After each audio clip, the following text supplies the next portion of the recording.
Welcome back. Second last structure है, structure का नाम है नो सूनर देन। उसका भी मतलब एस सुने की तरह है।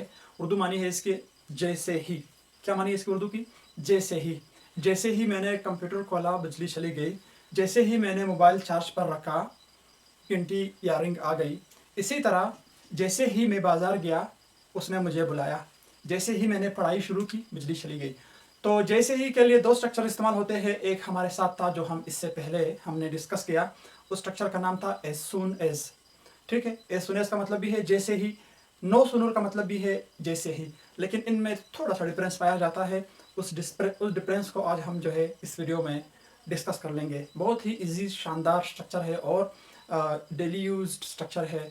डेली लाइफ में हम उसको बहुत ज़्यादा इस्तेमाल करते हैं। ऐसे जुमले तो हम बहुत ज़्यादा इस्तेमाल करते हैं कि जैसे ही ऐसा हुआ तो ऐसा हुआ। ठीक है, जैसे ही का लिए एक स्ट्रक्चर और है, उस स्ट्रक्चर का नाम है नो सूनर डैश डैश और देन।